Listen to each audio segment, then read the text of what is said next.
Hi guys, I hope everyone's studying there. Make sure you guys study, and I'm just going to quickly review about igc1. Okay, now we have 5 elements over here, and I have just tried to short down 5 elements for you guys. Make sure you study everything. I've given you enough of questions which you need to go through. Do your IOSH without fail. On the 28th morning, I'll be there. I'll be there on 28th morning. So make sure you get your IOSH ready on 28th morning. If not, give me a call on 28th and come to my room, no problem. Sit down with me, get it done and give it to me. Okay? And igc3, I've given you reports which you need to do, so go ahead and do that as well.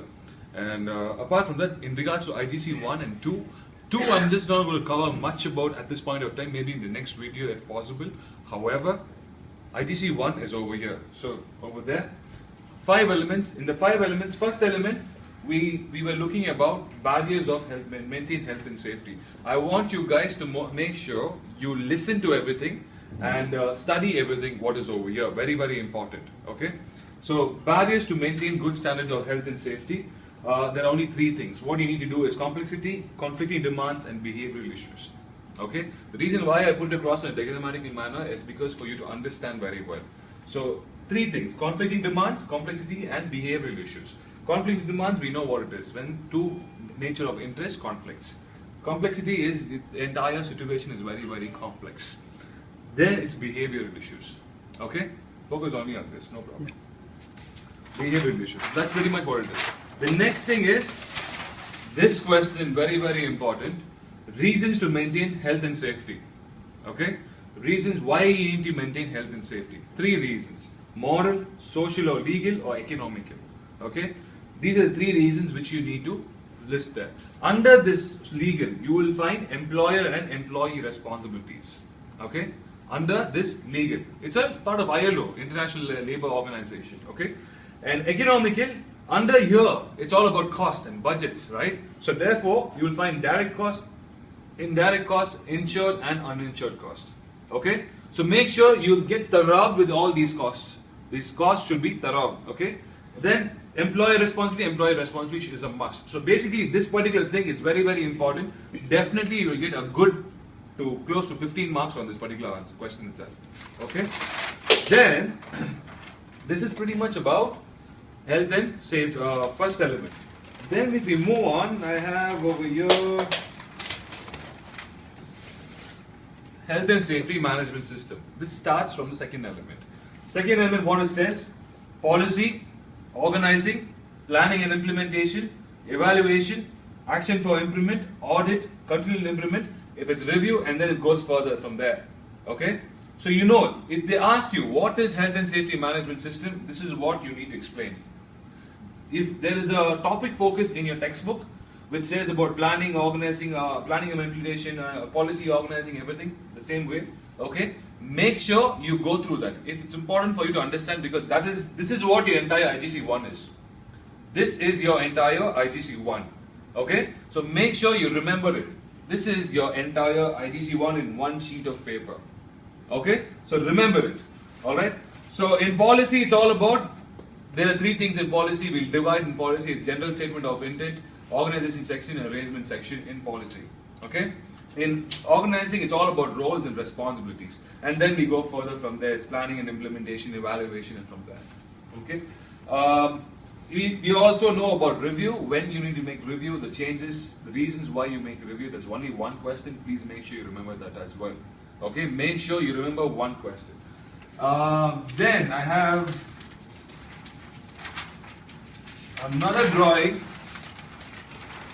over here, where I'm going to turn it, put it like this. Okay, this drawing, it's basically about steps of risk assessment. Okay, steps for risk assessment. Now all you need to do is the first step, second step, third step, fourth step, fifth step. This is all you're learning throughout igc1. Okay, this is the end of igc1. Okay, so all you need to do is, the first step is what? Identify hazard.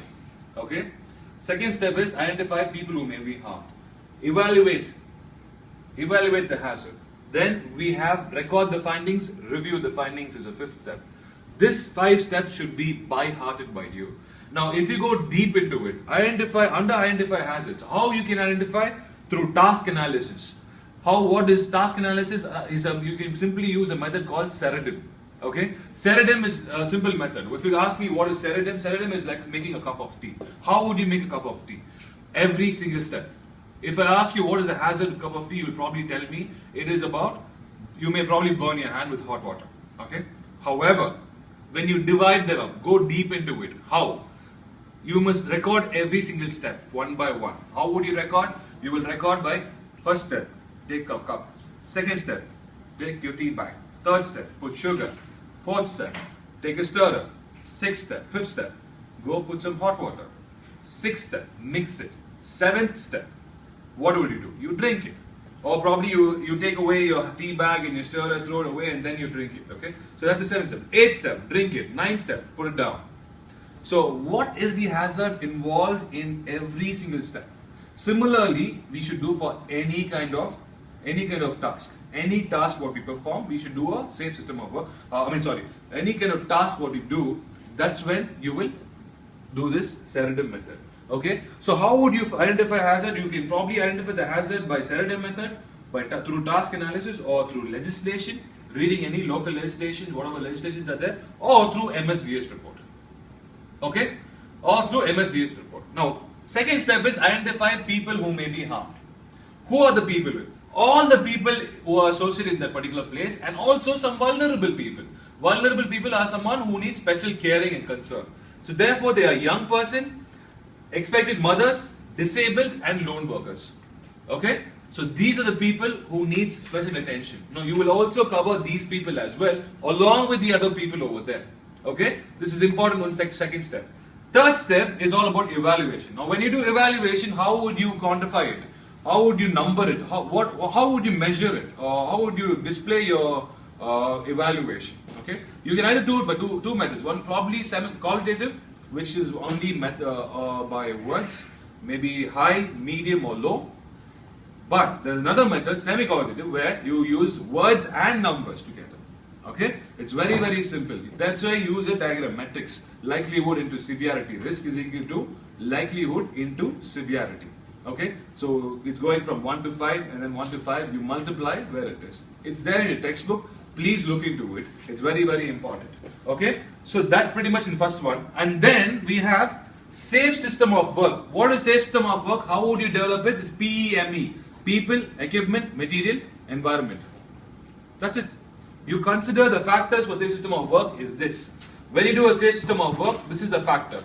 Okay? And when it comes to PTW, permit to work, what you do, there are 4 different sections in permit to work. What they will pretty much be asking is why you need a permit to work, what are the tasks which requires permit to work. Okay, so this is what they will probably ask you, and then they will probably ask you to divide, explain about permit to work. Explain about permit to work. Okay, so in permit to work there are different sections. One is issue section, receipt, clearance, and cancellation. So make sure you remember these 4 sections in permit to work. Okay, that is very, very important. And apart from this, we have first aid.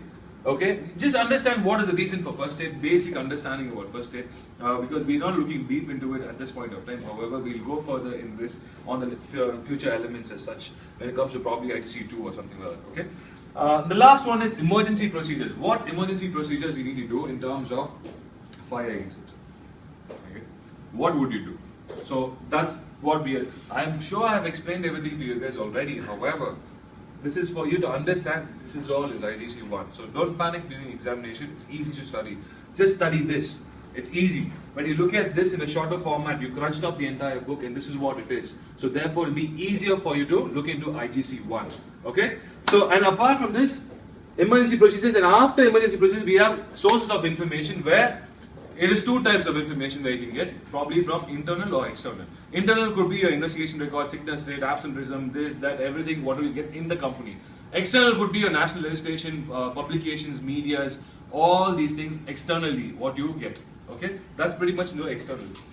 Then, record your finding. What would you do? Record your finding is very simple. You add everything and put it over there.